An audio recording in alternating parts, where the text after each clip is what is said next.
Hello दोस्तों, मैं ब्रजकिशोर द्विवेदी आप सभी का एक बार फिर से ज्योग्राफी लेक्चर सीरीज में स्वागत करता हूं। दोस्तों, आज हम लोग पॉपुलेशन स्टडी के one of the most debatable topic पे बात करने वाले हैं। टॉपिक है declining fertility is a achievement और अलार्म। देखिए, इसको शुरू करने से पहले एक कोट मैं आपको याद दिलाना चाहता हूं कि ज्योग्राफी में कोई भी फिनोमेना है उसका रीजन और टाइम के हिसाब से मीनिंग चेंज होती है। सेम यही कोट यहाँ पर लागू होने वाली है, क्योंकि जहाँ एक तरफ हम डिक्लाइनिंग फर्टिलिटी को बढ़ावा दे रहे हैं ताकि हम पॉपुलेशन को कंट्रोल कर सके, वहीं कुछ रीज़न ऐसे हैं या कुछ साल ऐसे आने वाले हैं जिसमें हम इसको प्रमोट नहीं बल्कि इस बात को कंट्रोल करने पे लगेंगे कि जो डिक्लाइनिंग फर्टिलिटी है उसको कैसे कंट्रोल किया जाए ताकि पॉपुलेशन को मेंटेन किया जाए। जी हाँ, और अभी करंट सिनेरियो में अगर आप देखेंगे तो बेसिकली आपको चाहे यूएन की तरफ से हो या डिफरेंट जो ग्लोबल इंस्टीट्यूशन है वो इसी बात का प्रमोट कर रहे हैं कि जो फर्टिलिटी है उसको फर्दर अभी डिक्लाइन किया जाए ताकि हम लोग जो पॉपुलेशन कंट्रोल मेजर हैं उसको अचीव कर सके और ताकि जो पॉपुलेशन एंड रिसोर्स का रेशियो है उसको हम लोग मेंटेन कर सकें।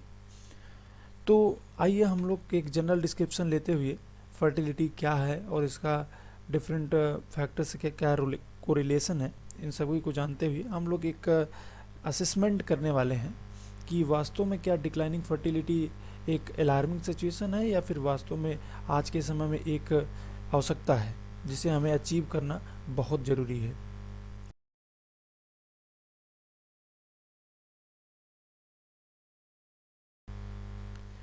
देखिए, फर्टिलिटी का जनरल सा मीनिंग ये है कि अकरेंस ऑफ लाइव बर्थ पर वोमेन, राइट। अब इसको देख लेते हैं कि इसका क्या रिलेशन है जो डिफरेंट फैक्टर्स हैं, जैसे एजुकेशन हो गया, सीपीआर हो गया या जीडीपी पर कैपिटा हो गया। देखिए, ये तीनों जो टर्म अभी हमने नाम लिया, इन सभी से फर्टिलिटी का निगेटिवली कोरिलेशन है। यानी अगर एजुकेशन बढ़ेगी तो फर्टिलिटी का जो ट्रेंड है अमूमन ये देखा गया है कि वो घटता है। अगर सीपीआर बढ़ता है यानी कंट्रासेप्टिव प्रेवलेंस रेट बढ़ता है तो फर्टिलिटी घटती है, और इसी प्रकार से जीडीपी पर कैपिटा जब बढ़ती है तो फर्टिलिटी का जो ट्रेंड होता है वो गिरता हुआ दिखाई देता है। इसीलिए आपने देखा नहीं कि जो डेवलप्ड कंट्रीज़ हैं वहाँ पर टीएफआर आपको कम मिलने वाला है, कम मिलता है। वहीं डेवलपिंग कंट्रीज़ में अभी भी जो टोटल फर्टिलिटी रेट है वो अधिक दिखता है। आप इस ग्राफ में भी देख रहे हैं कि एक लाइन कोट की गई है कि women are having fewer children, यानी लगातार से जो ग्लोबल फर्टिलिटी रेट है वो डिक्लाइन हो रही है। आप ग्राफ में देख भी पा रहे हैं, देख रहे हैं कि किस तरह से ये ट्रेंड आपको डिक्लाइनिंग दिख रहा है और फर्दर ये प्रोजेक्ट किया जा रहा है कि अभी ये डिक्लाइनिंग ट्रेंड दिखेगा इस सेंचुरी के लास्ट तक। तो वास्तव में ये जो डिक्लाइनिंग फर्टिलिटी ट्रेंड आपको दिख रहा है एक ये अलार्म है या फिर यूँ कह लीजिए कि हमारी आवश्यकता है, ये होना ही चाहिए। इसको हम लोग आगे असेस करने वाले हैं। देखिए, बेसिकली जो फर्टिलिटी है इसका बहुत बड़ा कंट्रीब्यूशन होता है कि पॉपुलेशन कैसे ग्रो करे। हालांकि पॉपुलेशन ग्रोथ में दो तीन फैक्टर और इम्पॉर्टेंट होते हैं परंतु रिलेटिवली जो फर्टिलिटी होती है वो इसमें मेजर रोल प्ले करती है पॉपुलेशन ग्रोथ में। इसीलिए कहा गया है कि अगले पॉइंट में कि population growth depend strongly on the total fertility rate.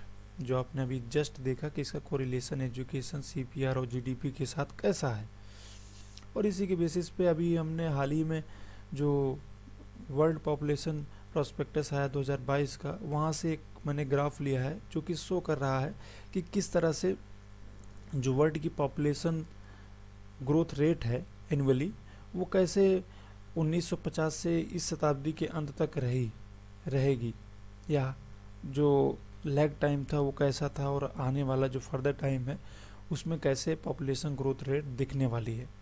जी हाँ, देखिए इसमें आप एक पॉइंट पाएंगे कि लगभग 1962 और 63 का समय वो समय था जब वर्ल्ड की पॉपुलेशन ग्रोथ रेट पीक पे थी, बिल्कुल मैक्सिमम थी, जो कि नियर अबाउट 2.2% के आसपास थी।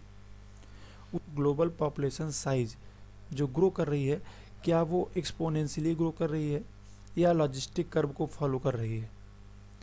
तो आप इस ग्राफ में देख पा रहे हैं दो प्रकार का ग्रोथ यहाँ पर दिखाया गया है, एक है एक्सपोनेंशियल ग्रोथ, एक है लॉजिस्टिक ग्रोथ। एक्सपोनेंशियल ग्रोथ क्या है कि टाइम के साथ ये बढ़ता जाता है और ये घटता नहीं, बस फर्दर ये बढ़ने की दिशा की ओर उन्मुख होता है। वहीं लॉजिस्टिक ग्रोथ जो कर्व है वो इस बात को सजेस्ट करता है कि in the beginning you can say the lag time population size grow slowly. देख रहे हैं ना कि यहाँ पर अभी पॉपुलेशन साइज बहुत धीरे धीरे ग्रो कर रही है, उसके बाद एक समय के बाद एक्सेलरेशन जोन में यहाँ पर ये इस टाइम फेज में पॉपुलेशन बहुत तेज़ी से ग्रो करती है और एक समय ऐसा आता है कि लगभग जो पॉपुलेशन होती है वो स्टेबलाइजिंग हो जाती है। ठीक है, ये वास्तव में जो लॉजिस्टिक कर्व है ये प्रैक्टिकल ग्रोथ रेट को दर्शाता है। ये अपने आप में एक यूँ कह लीजिए कि एक आदर्श मॉडल है जो पॉपुलेशन साइज का टाइम के साथ एक चेंज को दिखाता है।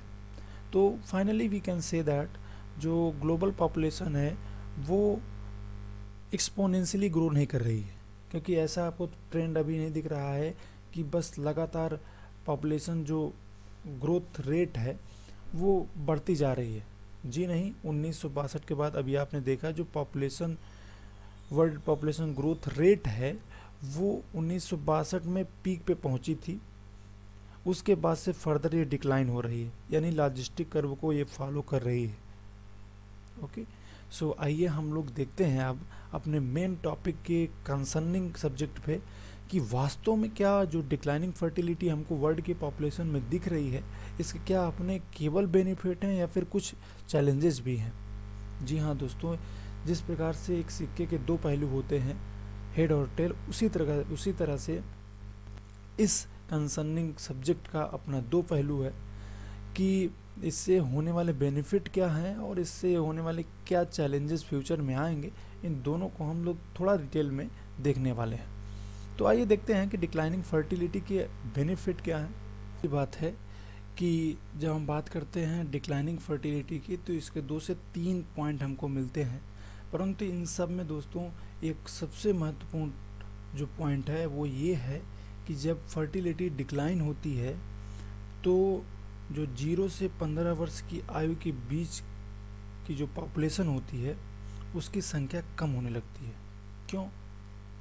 क्योंकि जाहिर सी बात है जब फर्टिलिटी कम होगी तो जो लाइव बर्थ होगा वो कम होगा, और जब वो कम होगा तो ख़ास तौर से जो 0 से 15 वर्ष की आयु के बीच की जो पॉपुलेशन शेयर आप एज पिरामिड में देखते हैं वो कम होगा, और जब वो कम होगा तो रिलेटिवली जो वर्किंग एज पॉपुलेशन है उसकी संख्या बढ़ेगी, और जब उनकी संख्या बढ़ेगी तो ज़्यादा से ज़्यादा वो इकोनॉमिक एक्टिविटीज़ में इन्वॉल्व होंगे। जब इकोनॉमिक एक्टिविटीज़ में वो इन्वॉल्व होंगे तो क्या होगा, उनकी इनकम राइज करेगी, और फाइनली क्या होगा कि जो डिफरेंट पहलू हैं डेवलपमेंट के, चाहे इंफ्रास्ट्रक्चरल डेवलपमेंट हो, चाहे बेटर हेल्थ केयर हो, या फिर यूँ कह लीजिए एजुकेशन हो, इन सब में बेहतर वो परफॉर्म करेंगे।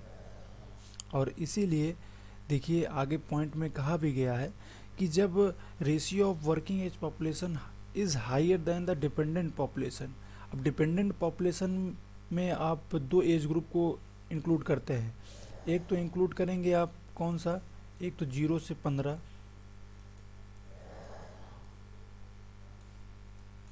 दूसरा करते हैं आप 65 प्लस। ये दोनों एज ग्रुप, ये अर्लियर चाइल्ड वाला है, ये आपका ओल्डर पॉपुलेशन, ये दोनों डिपेंडेंट किस पे होते हैं, ये दोनों डिपेंडेंट होते हैं एक्टिव पॉपुलेशन पे, राइट, जिसका एज ग्रुप क्या है 15 से 64 वर्ष, राइट।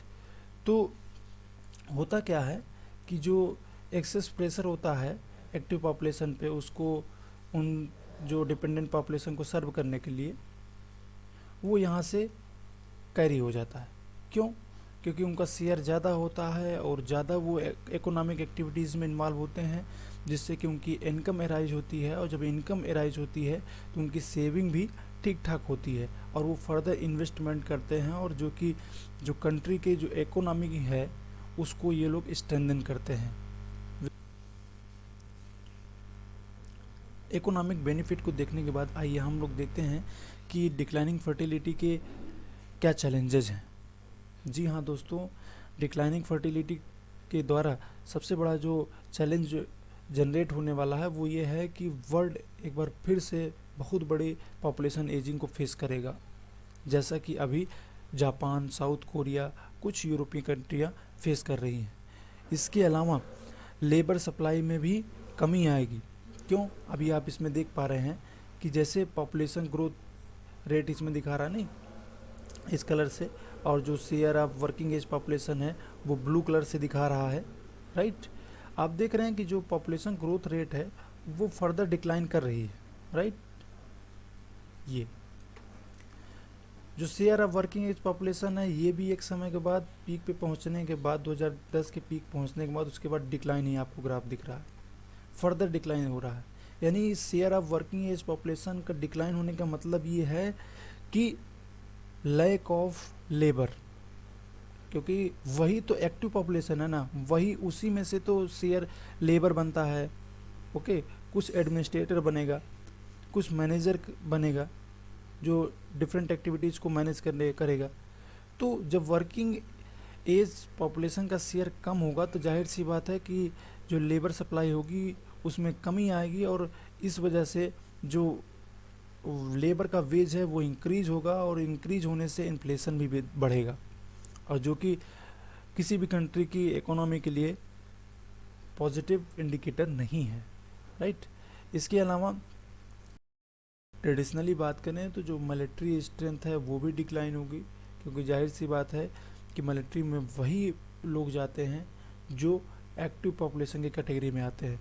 जब उनकी एब्सोल्यूट पॉपुलेशन साइज़ यानी वर्किंग एज पॉपुलेशन की एब्सोल्यूट साइज़ ही घट जाएगी तो जाहिर सी बात है कि मिलिट्री में उनकी संख्या भी घटेगी, और इस तरह से जो नेशनल सिक्योरिटी है उसको भी थ्रेट जनरेट हो सकता है। इसके अलावा हम लोग थोड़ा सा देख लेते हैं कि कैसे जो डिफरेंट कंट्रीज़ हैं कैसे इस प्रॉब्लम को डील कर रही हैं, यानी जो उनके यहाँ फर्टिलिटी डिक्लाइनिंग का ग्राफ फर्दर 10 साल से दिख रहा है उसको ये लोग कैसे डील कर रहे हैं, ताकि अपने पॉपुलेशन की ये लोग स्टेबलाइज कर सके और पॉपुलेशन रिसोर्स का जो रेशियो है उसको भी ऑप्टिमम कर सकें। देखिए कुछ पॉइंट हैं, जैसे जर्मनी में इसको बूस्ट करने के लिए, फर्टिलिटी को बूस्ट करने के लिए जो लेबर लॉ हैं उसको लिबरल बनाया गया है, और जो पेरेंटल लीव, और रिसेंटली हंगरी ने भी जो IVF है उसको नेशनलाइज कर दिया है, राइट। पोलैंड और रसिया में भी कुछ ऐसे प्रोविज़न बने हैं कि मंथली पेमेंट दिया जाता है ऐसी महिलाओं को। In the last we can say that declining fertility trend is a achievement in which region where the population size grow exponentially, बहुत तेज़ी से ग्रो कर रही है, वहाँ पर तो ये एक अचीवमेंट है। लेकिन declining fertility is a alarm for which reason where the negative population growth, जैसे जापान, पोलैंड, जर्मनी, इन सब में एक अलार्मिंग सिचुएशन है। बट जब आप इसको ओवरऑल वर्ल्ड के कंटेक्स्ट में देखते हैं तो declining fertility is a positive indicator in order to control the population and as well as to maintain population and resource ratio for the optimum population.